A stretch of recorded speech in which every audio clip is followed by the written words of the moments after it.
Bien, buenas noches, hermanos. Vamos a comenzar y vamos a partir con una oración. Señor, te damos gracias esta noche por la oportunidad que nos das de reunirnos aquí en tu casa, Señor. Te pedimos que tú bendigas este tiempo, que abras nuestro entendimiento, Señor.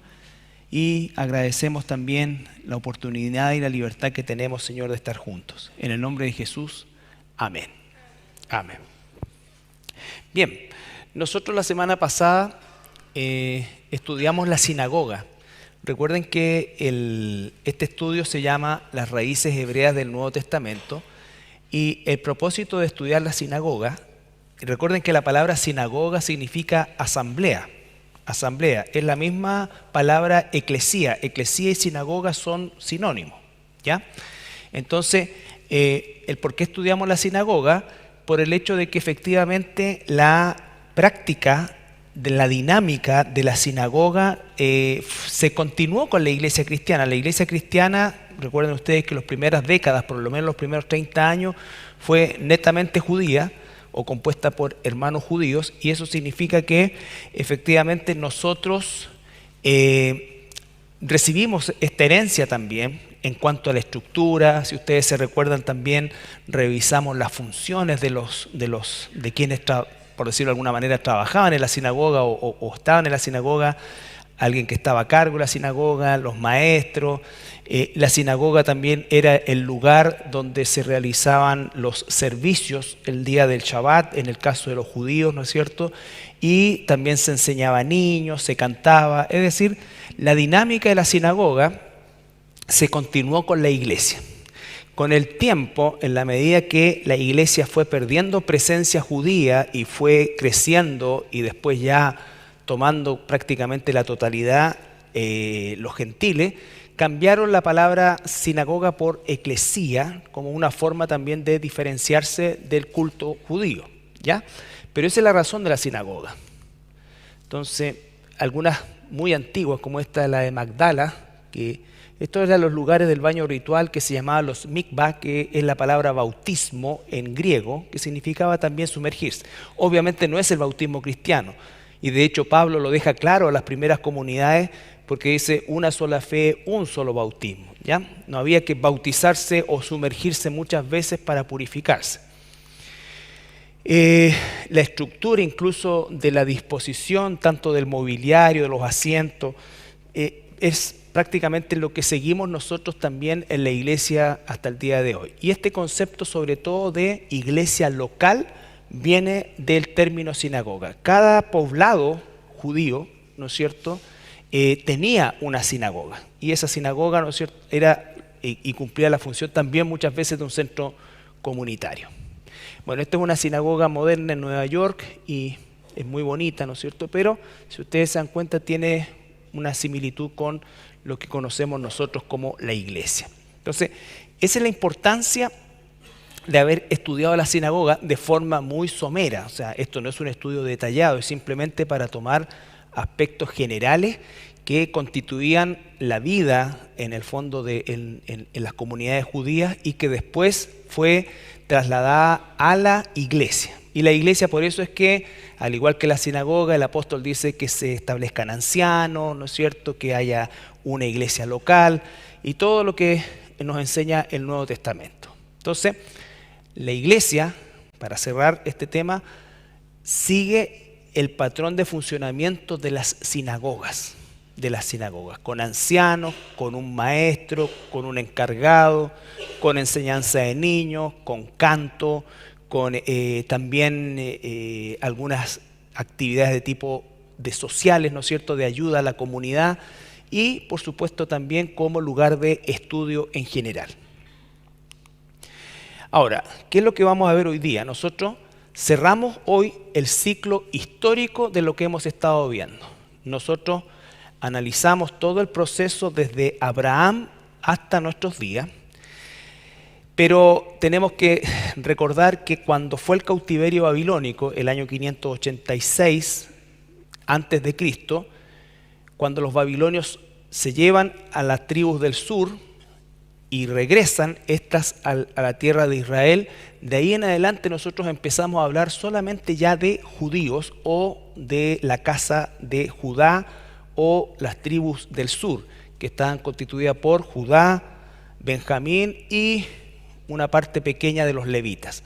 De aquí en adelante solamente hablamos de judíos. Ya las tribus del norte fueron dispersadas 200 años antes del cautiverio babilónico y entonces desaparecen definitivamente como tribus propiamente tal. ¿Ya? Ahora, la diáspora judía se conoce como el proceso. Recuerden que también vimos en un concepto histórico muy somero las guerras de los judíos contra los romanos, que fueron 3, que comenzaron en el año 66. El año 70 los romanos destruyen el templo, piensan que ahí ya terminaron con la resistencia judía, pero esta dura 60 años más, o un poco más incluso, ¿no es cierto? Pero finalmente, el año 135, el emperador Adriano manda a llamar, recuerdan ustedes, un general que se llamaba Séptimo Severo, de ahí viene la expresión severo, que era el más feroz de todos los generales que tenía. Trajo como 7 u 8 legiones y arrasó con la ciudad, vale decir, no solamente con una parte, sino que arrasó con la ciudad completamente, y eso marca el año 135 la expulsión definitiva de los judíos de la tierra de Israel. ¿Ya? Es ahí también cuando el emperador Adriano le cambia el nombre a Jerusalén, le coloca Aelia Capitolina, y es ahí también cuando él cambia provincia de Judea, que significaba país de los judíos, o significa país de los judíos, lo cambió por Pilistín, ¿no es cierto?, en latín, que significa país de los filisteos. Y eso fue derivando en el tiempo al nombre Palestina, ¿ya? Entonces, ¿qué pasa con los judíos? Recuerden, estamos hablando solamente ahora de judíos. Se dispersan por todo el mundo conocido y se van a distribuir de esta manera los 4 grandes grupos. Los Askenazí, que son, la palabra Askenaz es Alemania en hebreo. Alemania en hebreo es Askenaz. Y en azul, si ustedes se dan cuenta, es todo lo que corresponde a toda Rusia, una gran parte del territorio ruso, toda Europa. Los sefardíes, que están de este color, sefardí o sefarat es España en hebreo, y todo lo que es la península ibérica, el norte y centro casi de África, gran parte de lo que es Turquía prácticamente, ¿no es cierto?, y una parte importante también del norte de África este.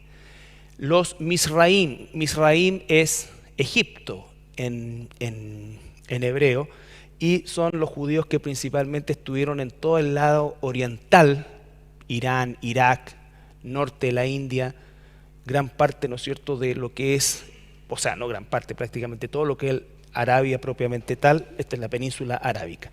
Y los independientes, que fueron grupos aislados, donde los más grandes son los de origen etíope, ¿ya?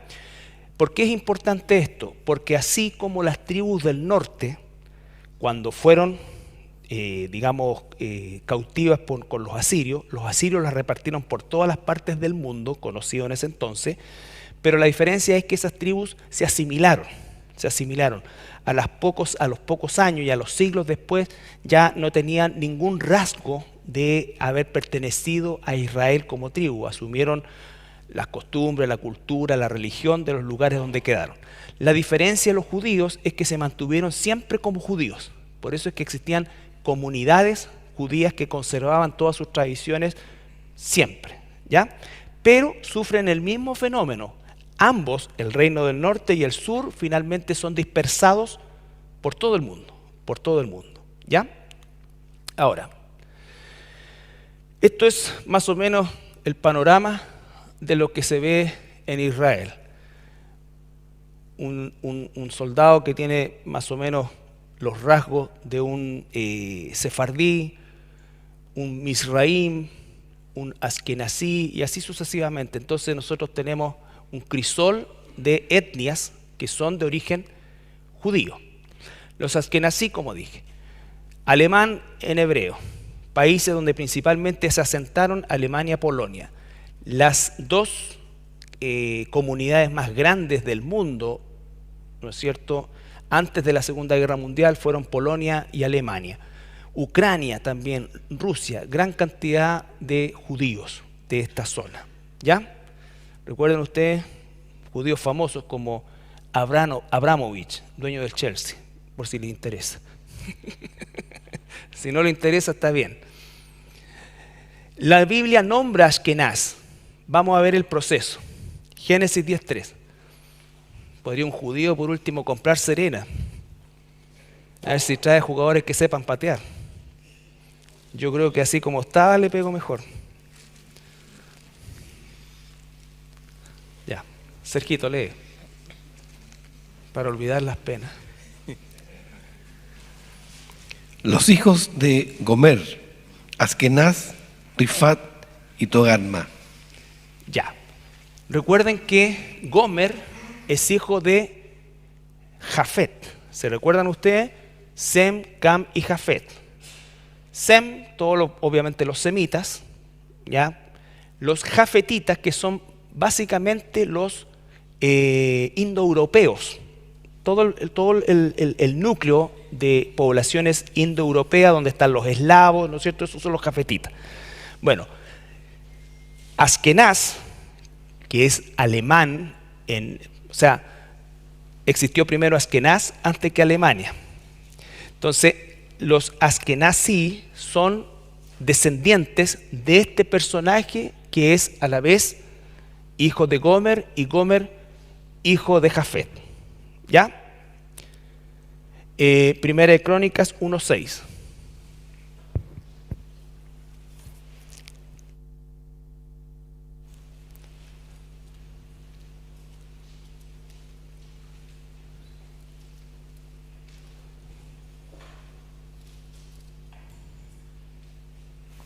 Los hijos de Gomer, Askenaz, Rifat y Togarma. Ya, aquí ya tenemos los hijos. Primero, Askenaz fue una persona, descendiente, hijo de Gomer, pero ya acá en Crónicas tenemos los hijos, es decir, un pueblo más grande. Y en Jeremías 51:27, entre Génesis y Jeremías hay muchos siglos, y vamos a ver cómo se fue desarrollando esto. Jeremías 51:27. Alzad bandera en la tierra, tocad trompeta en las naciones, preparad pueblos contra ella, juntad contra ella los reinos de Ararat, de Mini y de Askenaz, señalad contra ella capitán, haced subir caballos como langostas erizadas. Ya, entonces vemos la evolución. Un hombre, una familia, los hijos de, y después ya reinos, el reino de Askenaz, que posteriormente los romanos llamarían Germania, ¿no es cierto?, que va a terminar siendo Alemania. ¿Ya? Entonces, los judíos que se llaman de origen askenazí son todos los de Europa oriental, Rusia, todo ese lado, ¿ya? Y van a tener un biotipo más bien blanco, rubio, ojos claros, crespo, ¿no es cierto? Igual que yo, alto, todas esas cosas, ¿ya? Entonces, los askenazí, hay muchos en Israel. Si ustedes han visto alguna vez estos judíos ortodoxos que andan con sus trajes negros largos y una gorra de piel con 40 grados de calor en el verano, bueno, esa era la ropa que usaban en Polonia, en Ucrania, por el frío, ¿no es cierto? Pero son tan cuadrados que en Israel, con un clima en verano cálido, ¿no es cierto?, siguen usando esa ropa, ¿ya? Entonces esos son los de origen askenazí. Los sefardíes. Sefarad es España en hebreo. Los sefardíes, esto fue re importante porque los judíos sefardíes en la Edad Media, hasta la expulsión en 1492, junto con los moros o los árabes que se les conocía en ese entonces, fueron los que le dieron un impulso científico, arquitectónico, médico, gigantesco a la península ibérica. Esta es lo que se llama la época dorada de la península ibérica. Y en ese entonces España se empezaba a levantar como el imperio, ¿no es cierto?, más poderoso de toda Europa, Pero cuando en 1492 expulsan a los árabes y después expulsan a todos los judíos, España no solamente queda pobre, sino que además se van todos los cerebros de la península. Y es en ese entonces cuando empieza a surgir Inglaterra, Francia, como reinos, ¿no es cierto?, que no tenían mucho poder, que no tenían muchas capacidades, que no tenían muchas cosas, pero llegan a convertirse en los imperios más importantes. Y España se empieza a quedar atrás, ¿ya? Esa es la peor época de España porque eso es dominado por el catolicismo romano y prácticamente todo lo que se consideraba científico era herético, ¿ya? Ellos hablan un idioma hasta el día de hoy que es el ladino, que es un dialecto entre el castellano y el hebreo. En Abdías 1:20 se nombra Sefarad. Recuerden, Abdías, Crónicas, Jeremías, estamos hablando de siglos antes de Cristo y ya se nombran estos lugares. ¿Por qué? Porque como les mostré en el mapa de la semana pasada, ya habían comunidades judías. Por ejemplo, Jonás va a huir y quiere huir a Tarsis. Tarsis no es el Tarso donde nace Pablo. Tarsis es un puerto al sur de España, ¿no es cierto? Y quería ir ahí, ¿por qué? Porque habían ya comunidades judías, siglos antes de Cristo. Abdías 1:20. Y los cautivos de este ejército de los hijos de Israel poseerán de los cananeos hasta Sarepta. Y los cautivos de Jerusalén que están en Sefarad poseerán las ciudades del Negev. Las ciudades del Negev, el sur de Israel, ¿ya? Pero dice, esos judíos estaban cautivos ¿dónde? En España. Estamos hablando Abdías, siglos antes de Cristo. Entonces, cuando los judíos se escapan en la diáspora, van a llegar a lugares donde ya habían comunidades judías. Bueno, los chuetas esto significa marrano en catalán, y son también de la península ibérica. Los Mizraim o los Misraim, que son judíos de Oriente, estos son más color oliva, no es el moreno del etíope, sino que es el más color más oliva, ¿ya? Son del Yemen, Persia, todo lo que es Irán, Irak, ahí se establecieron. En Persia, que es Irán y parte de Irak, existió comunidades judías hasta 1978, cuando surge la revolución islámica comandada por, ¿se acuerdan por quién? El ayatolá Ruhollah Khomeini, ¿no es cierto?, que destronan al Shah de Irán, y ahí los judíos definitivamente salen. Pero los judíos se encontraban en esta zona de Persia, ¿desde cuándo? ¿Se acuerdan? Desde la época de la reina Esther. De la época de la reina Esther estaban ahí, ¿ya? Daniel estuvo en Persia, toda esa zona, Babilonia, Persia, toda esa zona, ¿ya? Los judíos Mizraim. Los yemenitas. Este es interesante, los Bet Israel o Casa de Israel son los etíopes, y hay una teoría que Salomón tuvo un hijo con la reina de Saba. ¿Se recuerda la historia de la reina de Saba, que se admira la sabiduría y la plata de Salomón, ¿no es cierto? Todo esto, y aparentemente tuvieron un hijo que se llamó Menelik, Es lo más probable, porque a Salomón parece que no se le escapaba a nadie. Entonces, no es raro que haya pasado eso. Y la cosa es que tenemos nosotros judíos etíopes. Entre Salomón y la escena del etíope al cual Felipe le predica el evangelio hay 1000 años. ¿Y recuerdan la historia de ese etíope? Ese etíope venía ¿de dónde? De Jerusalén, y venía de haber adorado en el templo, era un judío, y viene leyendo al profeta Isaías. Entonces vemos cómo ya por lo menos 1000 años o 900 o 800 años hay comunidades judías que se forman en Etiopía. ¿Qué es lo que queremos ver con esto? Bueno, están también los judíos marroquíes, que son un grupo también importante, los georgianos, que son del Cáucaso, los de Grecia, que también se encuentran ahí, ¿ya? Pero ¿qué es lo que queremos ver con esto? Que el mundo conocido, bueno, después de la expulsión viene todo lo que es la parte de América propiamente tal, pero en este momento tenemos nosotros esta dispersión y se cumple el hecho de que tanto a las tribus del norte, que los dispersó y los asimiló, a la tribu de Judá también la dispersó por todo el mundo. Pero la diferencia es que mantuvieron esa identidad de judíos. ¿Ya? Hoy día terminamos esta parte de historia, así que no se preocupen.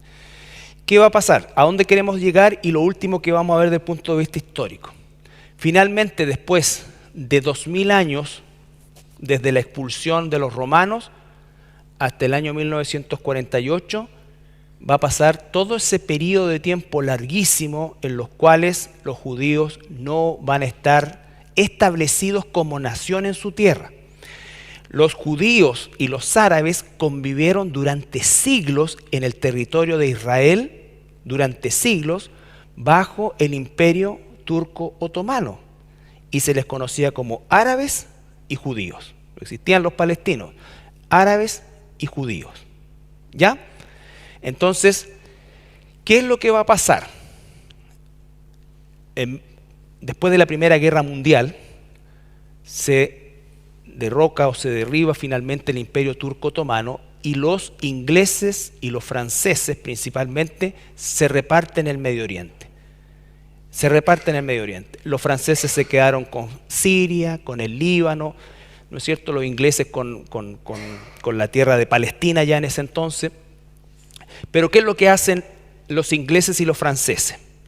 Pescan el Medio Oriente y se lo empiezan a repartir sobre una mesa y trazan líneas divisorias. Y ahí es donde se inventan los países como Jordania, como Arabia Saudita, los Emiratos Árabes, Yemen, se inventa Irán, Irak, ¿ya? El Líbano. Todos esos son países inventados. Y es tan increíble esta historia que, si ustedes se recuerdan, la década del 80, la guerra Irán-Irak, ¿ya? La guerra Irán-Irak, ¿se recuerdan por qué fue principalmente? Porque los santuarios iraníes, que son chiitas, quedaron dentro de Irak, que son sunitas. Entonces, para ir a adorar, tenían que ir a otro país. Entonces se genera toda esa tensión que finalmente va a derivar en una guerra, ¿ya? La creación del Estado de Israel finalmente comienza a gestarse con el movimiento sionista, donde está Teodoro Herz, que es el padre del Estado moderno de Israel, en finales del siglo XIX, ¿ya? En 1917, después de la Primera Guerra Mundial, los ingleses le prometieron a los judíos que les iban a hacer un Estado. Pero también, por otro lado, le prometen a los árabes que iban a tener un Estado. ¿Ya? Comienzan las peleas entre árabes y judíos a partir de estas promesas que le hicieron a uno y a otro. Finalmente, los ingleses se van a retirar el año 48, y las Naciones Unidas iban a votar el 15 de mayo, iban a votar si se daba o no la partición en un Estado judío y un Estado palestino. ¿Por qué es importante esto? Porque los judíos dijeron, seguro, con la mala que nos tienen, que esta cuestión nos va a salir negativa. Así que nosotros, antes de eso, vamos a declarar por nuestra cuenta la independencia y el nacimiento del Estado de Israel. Por ejemplo, todas las independencias son al revés. Los chilenos peleamos con los españoles durante muchas décadas hasta lograr la independencia, ¿no es cierto? Los Estados Unidos contra los ingleses hasta lograr la independencia. O sea, se peleaba por la independencia. Ahora, estos declaran la independencia y pelean por conservarla. Es al revés. Y por eso se cumple este pasaje maravilloso. Isaías 66, 8 al 11.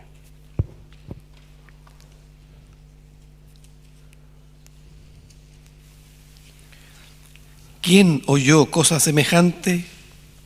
¿Quién vio tal cosa? ¿Concebirá la tierra en un día? ¿Nacerá una nación de una vez?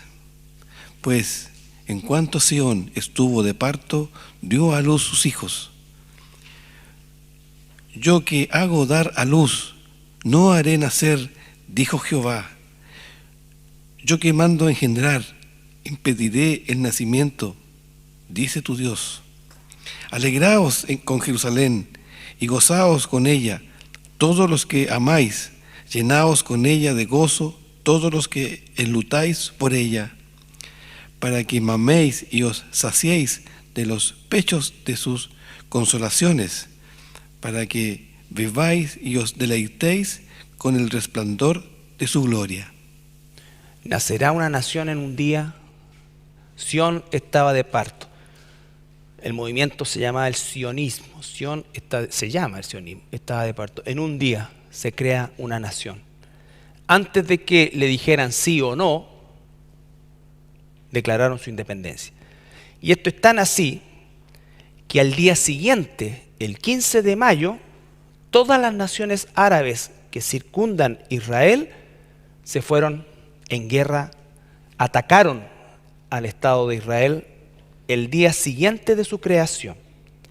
Y de forma milagrosa, por la mano de Dios con toda seguridad, después de un par de meses de guerra, Israel triunfa y se establece ya definitivamente como Estado. ¿Ya? Este personaje es David Ben Gurión, ahí está Teodoro Herz, y Teodoro Herz a final del siglo XIX, en el primer congreso sionista que se hace, escribe un manifiesto que se llama El Estado Judío. Por eso es que estos ya tenían lista la bandera, el himno, todo lo que las instituciones con las que iba a funcionar el Estado de Israel estaban ya hechas, estaban listas. ¿Ya? Y entonces, por eso se declara el Estado de Israel. Y ahora tenemos a los judíos, vale decir, la casa del sur, puestos en su tierra, en la tierra de Israel. ¿Ya? Entonces, ¿qué es lo que vamos a ver ahora? La Biblia profetiza el regreso de Israel a su tierra. Aquí vamos a ver que las profecías, algunas vamos a ver, hay muchísimas, las profecías hablan en ocasiones, casi en todas, de la casa de Israel y la casa de Judá, la totalidad del reino. Por eso vamos a ir primero a Hechos 1 al 10. Ya están, los del sur ya están en la tierra.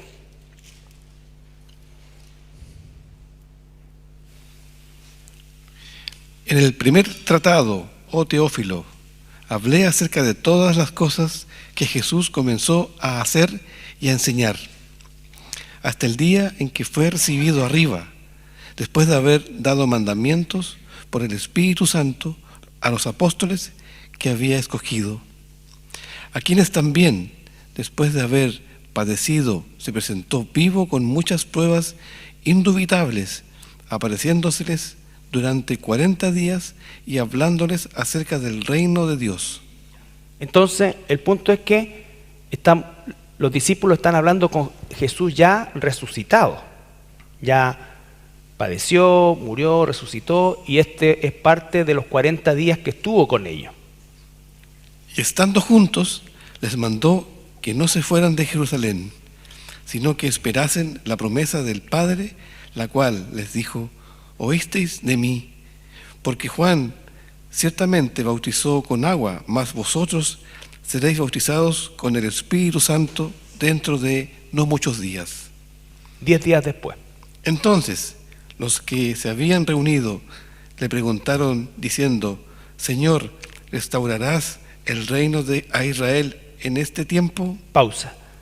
Cuando los discípulos, le hacen esta pregunta a Jesús, ¿a qué reino tienen en la mente los discípulos? El Reino Unido, correcto, ¿no es cierto? El reino de David, las 12 tribus juntas. En la mente de ellos sabían que ellos eran judíos nomás, y sabían que las tribus estaban perdidas. Entonces le dice: ¿vas a restaurar el reino a Israel en este tiempo? Y la respuesta es: y les dijo: no os toca a vosotros saber los tiempos o las sazones que el Padre puso en su sola potestad, pero recibiréis poder cuando haya venido sobre vosotros el Espíritu Santo, y me seréis testigo en Jerusalén, en toda Judea, en Samaria y hasta lo último de la tierra. Y habiendo dicho estas cosas, viéndolo ellos, fue alzado y le recibió una nube que le ocultó de sus ojos. Y estando ellos con los ojos puestos en el cielo, entre tanto que él se iba, he aquí se pusieron junto a ellos 2 varones con vestiduras blancas, los cuales también le dijeron: varones Galileos, ¿por qué estáis mirando al cielo? Este mismo Jesús, que ha sido tomado de vosotros al cielo, así vendrá como la habéis visto ir al cielo. Ya. Entonces los discípulos le preguntan: ¿vas a restaurar el reino de Israel en este tiempo? Aquí estamos las casas del sur, los judíos, pero ¿qué pasa con la casa del norte? Y Jesús le dice: no les corresponde a usted, los tiempos y las sazones las tiene solamente el Padre. El reino restaurado en plenitud va a ser el milenio. ¿Recuerdan ustedes? El milenio, donde Jesús va a reinar desde Jerusalén y van a estar todas las tribus de Israel ahí. ¿Dónde? En Israel. Ya está la tribu del sur en Israel. Ya se cumplió esa primera parte. Los judíos están en la tierra, pero su corazón no está todavía con Dios. Nosotros, las tribus perdidas, por así decirlo, los descendientes de Efraín, estamos con Dios, pero no estamos en la tierra. ¿Cómo va a suceder eso en el milenio? No tengo idea, pero va a pasar, porque el reino se tiene que restaurar. El reino se tiene que restaurar. Por eso es que a los discípulos dice: ir por todo el mundo, hacer discípulos a todas las naciones. Ellos salen a buscar ¿a quiénes? A las ovejas perdidas de la casa de Israel. ¿Ya? Ellos salen a buscar a las ovejas perdidas de la casa de Israel. Las ovejas perdidas de la casa de Israel regresan al pastor, regresan al redil, pero no han regresado a la tierra. ¿Quiénes regresaron a la tierra? La casa del sur, pero tiene su corazón duro. Como la parábola del hijo pródigo, que vamos a explicar al final después, que el que está con el Padre tiene un corazón endurecido, ¿no es cierto? Y el que se perdió, el que perdió su identidad, el que todo eso, y que volvió, ¿no es cierto?, va a ser recibido. Y cuando habla, él recibe el anillo, todo eso, eso está hablando de las bodas del Cordero, ¿ya? Que no ocurre con Judá, ocurre con las tribus, la casa de Efraín. ¿Está bien? ¿Se entiende? Ok. Si no, podemos volvernos. Entonces, Jeremías 16:14. Jeremías 16:14 al 16.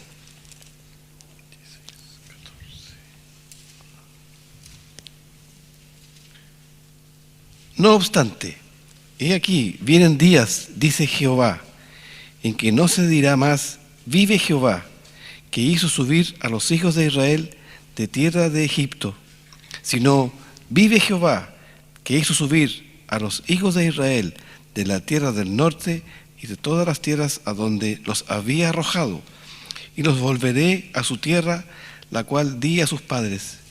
He aquí que yo envío muchos pescadores, dice Jehová, y los pescarán, y después enviaré muchos cazadores, y los cazarán por todo monte y por todo collado, y por las cavernas de los peñascos. Ya, vamos a analizar bien ese versículo. Está hablando de Israel en su totalidad, norte y sur.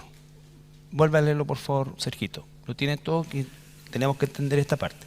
No obstante, he aquí, vienen días, dice Jehová, en que no se dirá más, vive Jehová, que hizo subir a los hijos de Israel de tierra de Egipto. Ya, cuando dice a los hijos de Israel de tierra de Egipto, ahí fueron los 12, todas. Por lo tanto, se está refiriendo a los 12, a las 12, perdón. Sino, vive Jehová, que hizo subir a los hijos de Israel de la tierra del norte y de todas las tierras a donde los había arrojado, y los volveré a su tierra, la cual di a sus padres. Los volveré a su tierra. Esa es la promesa. Hemos vuelto la casa del norte, todavía no, pero la casa del sur ya está allá. He aquí que yo envío muchos pescadores. Pausa. Muchos pescadores. Jesús dijo, yo los haré pescadores de hombres, ¿no es cierto? Se está refiriendo a eso. Siglos antes de que Jesús dijera las cosas, no viene de la nada, o sea, que no es que Jesús se inspiró en que eran pescadores, esto ya venía, son pescadores de hombres. ¿Ya? ¿Y qué va a enviar después? Dice Jehová, y los pescarán, y después enviaré muchos cazadores. Pausa, muchos cazadores. Y los cazarán por todo monte, y por todo collado, y por las cavernas de los peñascos. Ya. Los judíos, y estoy hablando ahora de la tribu del sur, fueron expulsados de Roma. Después ya quisieron volver, el mapa, y son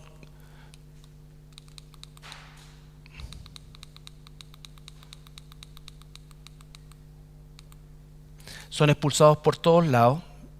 ¿Y qué pasa acá? Se forman comunidades y se empiezan a asentar, siguen siendo judíos, pero no quieren volver, porque esta cuestión está pelada. Viven árabes, viven judíos, pero no hay agricultura, no hay nada. Entonces, ¿qué iba a hacer un judío de Alemania, de Francia, con negocio, con plata, viniendo para acá? ¿Qué iban a hacer los judíos de acá en el tiempo de la edad de oro de España, cuando estaban todo bien? ¿No es cierto? Entonces, ¿qué manda Dios? Al catolicismo romano, persecución, inquisición. Acá el holocausto, aquí persecución, cazadores, los persiguen por todos lados. Y en la única forma, entonces, que quieran volver a un lugar seguro, a su tierra. A su tierra. ¿Ya? Entonces, pescadores y cazadores. Pescadores a los del norte, cazadores a los del sur.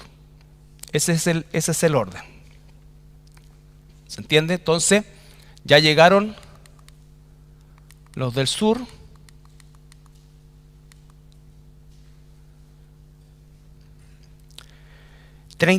Jeremías 30, 3 y 4.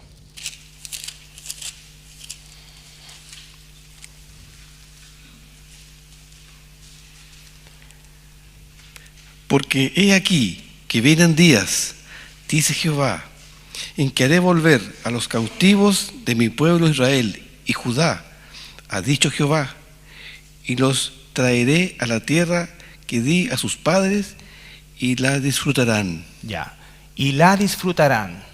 ¿La están disfrutando ahora los hijos del sur? No, ¿no es cierto? Por lo tanto, ese es el milenio, que va a incluir a los del norte, a los del sur, el reino restaurado con Jesús como rey, pero ya están los del sur allá. 33, 6 y 8. 6 al 8.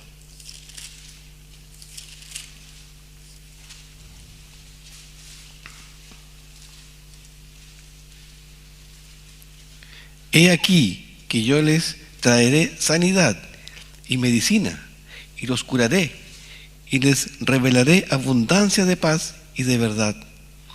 Y haré volver los cautivos de Judá y los cautivos de Israel, y los restableceré como al principio, y los limpiaré de toda su maldad con que pecaron contra mí, y perdonaré todos sus pecados con que contra mí pecaron, y con que contra mí se rebelaron. Ya, los traeré, los limpiaré. Eso no ha sucedido. Ese es el milenio. Eso es futuro. ¿Ya?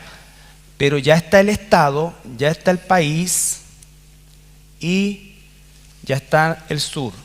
Ezequiel 33, lo vimos, ¿cierto? Sí. Ezequiel 37, 21, 22. Hay muchos pasajes. Hay por lo menos 50 en el Antiguo Testamento que hablan del retorno. Solamente algunos. Ezequiel 37, 21, 22. Y les dirás: así ha dicho Jehová el Señor, y aquí yo tomo a los hijos de Israel de entre las naciones a las cuales fueron, y los recogeré de todas partes. Y Pausa, perdón. Cuando dice hijos de Israel, recuérdense, no se refiere a la casa de Israel, se refiere a las 12 tribus. Y los recogeré de todas partes, y los traeré a su tierra, y los haré una nación en la tierra, en los montes de Israel, y un rey será a todos ellos por rey, y nunca más serán dos naciones, ni nunca más serán divididos en dos reinos. Ese es el futuro glorioso, ese es el milenio. ¿Ya? Nunca más van a separarse, nunca más van a ser los dos reinos, van a estar todo ahí. Pero ya está el sur ahí. Por eso es que también vamos a revisar más adelante las 70 semanas de Daniel.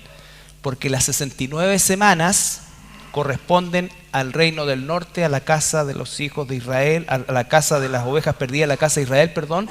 Y la última semana es la tribulación, que es el regreso a Dios de los judíos. Los judíos ya están en la tierra, pero no reconocen al Mesías. Cuando reconozcan al Mesías, entonces van a estar en Cristo y en la tierra.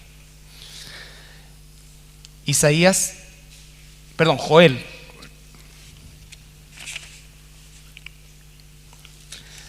Una de las cosas que la ONU le iba a proponer, o le propuso a los judíos que estaban buscando un Estado, le ofrecieron otras partes del mundo. Le ofrecieron Madagascar, la Patagonia Argentina,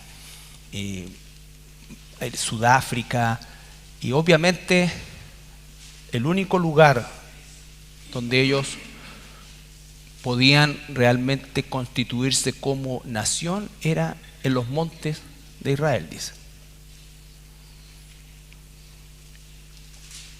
Porque he aquí que en aquellos días y en aquel tiempo en que haré volver la cautividad de Judá y de Jerusalén, reuniré a todas las naciones y las haré descender al valle de Josafat, y allí entraré en juicio con ellos a causa de mi pueblo y de Israel, mi heredad, a quien ellas esparcieron entre las naciones y repartieron mi tierra.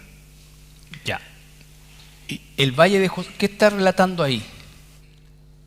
El valle de Josafat es el valle del Megiddo o Armagedón.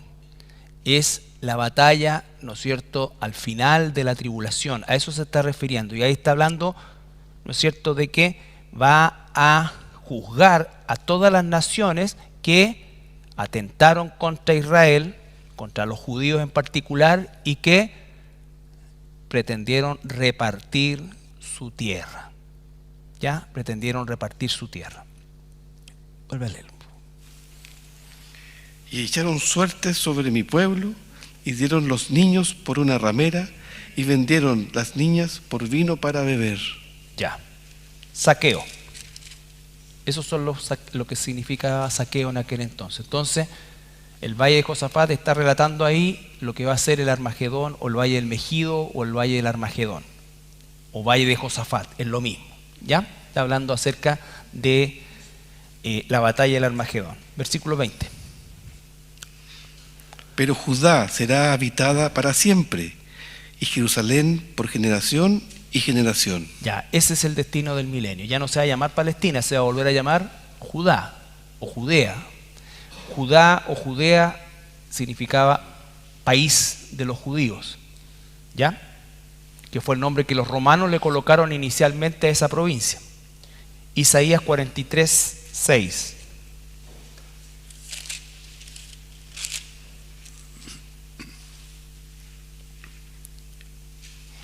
Diré al norte, da acá, y al sur, no detengas, trae de lejos mis hijos y mis hijas de los confines de la tierra.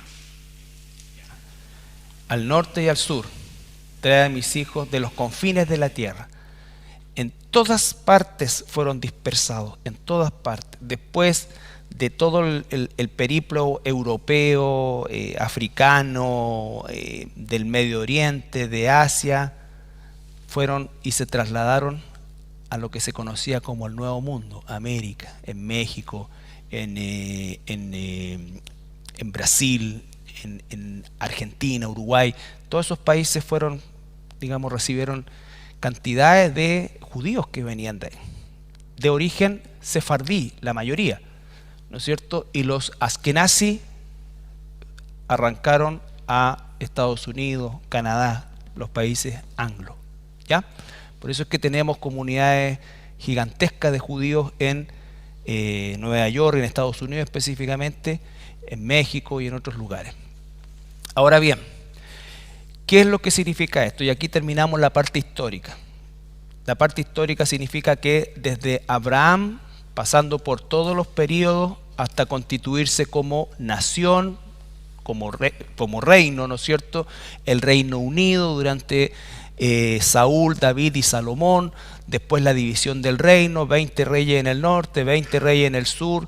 El norte se lo llevan cautivo los asirios, los dispersan, se pierden, son las tribus perdidas. El sur se lo llevan cautivo los babilonios los mantienen juntos, vuelven solamente los judíos, reconstruyen Jerusalén, vienen los persas, los griegos, los romanos, expulsión, diáspora por todo el mundo, vuelven a la tierra de Israel y se establecen durante el periodo del Imperio Turco Otomano, pero ahí están mezclados con los árabes y ahí da lo mismo si son árabes, judíos, lo que sea, el pasaporte decía Imperio Turco Otomano. Entonces, hasta 1948, en que en un día se constituye o se declara la independencia de Israel, el nacimiento del Estado de Israel, y de ahí a nuestros días, ¿no es cierto?, persiste o existe la nación de Israel, ¿ya? Que corresponde a las tribus del sur, el reino del sur. El reino del norte, las tribus perdidas, todos aquellos que han sido llamados y que se le llama en la Biblia también el Israel espiritual desde ese punto de vista. Israel, su corazón todavía está duro, los judíos, el judío propiamente tal, pero cuando la iglesia sea sacada por medio del arrebatamiento, va a comenzar la semana 70, el periodo en el cual va a haber la reconstrucción del templo, la aparición del anticristo, la entronación del anticristo, la batalla del Armagedón y el reconocimiento de los judíos del Mesías. Y llorarán por aquel al que traspasaron, ¿no es cierto? Y todo esto. Y el regreso al Señor, después de la tribulación, de esos 7 años, va a poner, dice, sus pies en el monte de los olivos y va a entrar por la puerta dorada que está sellada en este momento, y cuando entre por la puerta dorada va a tomar posesión en el templo y ahí se va a restaurar el reino, las 12 tribus en la tierra de Israel. Recuerden que la tierra de Israel iba desde el Mediterráneo hasta el Éufrates, o sea, es un territorio muchísimo más grande que el que hoy día se tiene. ¿Cómo va a ser eso en ese tiempo? No lo sé, porque nosotros vamos a tener cuerpos glorificados, pero el reino se tiene que restaurar. Jesús dijo, no volveré a beber el fruto de la vid hasta que lo beba en el reino. En el reino. ¿Ok? Ahora, una de las cosas que hizo en el Congreso Judío Hertz, o en el tiempo de Hertz, fue, tenían la bandera, tenían todo. Por eso el 14 de mayo izaron la bandera y dijeron, ¿de dónde tienen bandera? Cantaron el himno, todo en un día. Y el himno dice, mientras en lo profundo del corazón palpita un alma judía y dirigiéndose al oriente, un ojo aviste a Sión. No se habrá perdido nuestra esperanza, que es Hatikvah, la esperanza de 2000 años. Ellos cuentan desde la expulsión de los romanos de ser un pueblo libre en nuestra tierra, la tierra de Sión y Jerusalén. Entonces ya tenían escrito su himno, ya tenían diseñada su bandera, tenían hechas sus leyes, todo. ¿Ya? Eso. La próxima semana vamos a empezar a ver las fiestas del Señor. Vamos también más adelante ver el matrimonio para entender las bodas del Cordero, para entender el arrebatamiento, todo eso desde el punto de vista del Antiguo Testamento y de la cultura judía. Bien, ¿alguna pregunta? Ya. Ok.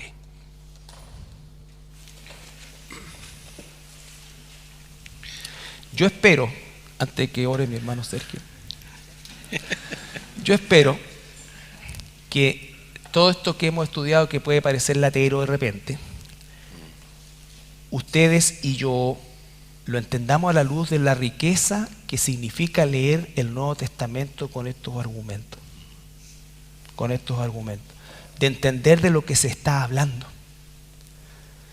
Si no tenemos este conocimiento y no lo vamos reforzando de a poco, y nos vamos recordando cuando dice casa de Israel, entonces puedo entender ahora cuando Jesús dice, yo vengo a las ovejas perdidas de la casa de Israel, yo vengo a esto. Y todas estas cosas que va diciendo, ¿no es cierto?, de entender cada uno de estos procesos, es el valor que tiene este estudio, más que cualquier otra cosa. De saber que los judíos, el reino del sur, es la prueba viviente de que Dios existe, porque Jesús fue judío y pese a todo lo que han vivido, todo lo que han pasado, ahí están, ¿no es cierto? Y están como nación y permanecerán, dice, para siempre. Y un día ese reino va a ser restaurado. Entonces, si Dios ha cumplido todo, por supuesto que va a cumplir lo que queda. Va a cumplir lo que queda. ¿Ya? Ahora sí, Sergito. Gracias, Padre, por este estudio del día de hoy. Podemos ver la diáspora que a veces para nuestros ojos no tiene sentido. A lo mejor podemos ver que no corresponde, que es injusto a nuestros ojos, Padre, pero podemos ver siempre tus propósitos, siempre tu plan perfecto a través de tu palabra, Señor. Podemos apreciar la maravilla de que todas las explicaciones que tú permites que puedan estar reveladas están en tu palabra, Padre, y también es de ánimo y aliento para nosotros, también desafío, Padre, para escudriñar, para poder estar en estos estudios, Padre, que se hacen en nuestra iglesia para poder aprender más de ti, para conocer y ciertamente saber que tus promesas se cumplen, Padre. También es para nosotros de ánimo y de aliento, Señor, de confiar en tu palabra. A veces, las tantas veces que podemos ver a nuestros ojos, Señor, que todo es imposible, que la cosa no se puede, que no lo podemos lograr. Podemos ver que en Cristo, Padre, lleno de tu Espíritu Santo y de tu palabra, podemos descansar que tú harás conforme a tu voluntad y que nosotros podemos ser alineados ahí, Señor, para cumplir con tus planes también, Señor. De poder vivir en santidad, de ser obediente a ti, de ser buenos testimonios, Padre. Y que cuando tú vengas por tu iglesia, Padre, nos encuentres viviendo conforme a tu voluntad, Señor. Que esta palabra el día de hoy, este estudio, Señor, se guarde en nuestra mente y nuestro corazón. Podemos ver palabras nuevas, conceptos nuevos, que alegran nuestra alma, alegran nuestro corazón, porque esas maravillas, Padre, a veces están escondidas, no las entendemos, Padre, y a través de estos estudios las podemos mejorar en nuestra mente, podemos comprender y podemos ver tu mano, podemos ver tu perfección a través de tu escritura, Padre. Gracias, Padre, porque llenas son siempre de tus maravillas, renueva nuestra fuerza también, el conocer y poder saber que estamos en terreno seguro siempre contigo, Padre, y permite, Señor, que podamos siempre, a través de las dudas o consultas que podamos tener, siempre buscar en nuestra iglesia las preguntas, las respuestas, Padre, que tú se revelan en tu palabra, Padre Celestial. Obra por medio de tu Espíritu Santo. Dejamos esta oración a tus pies, en el nombre de Jesucristo. Amén.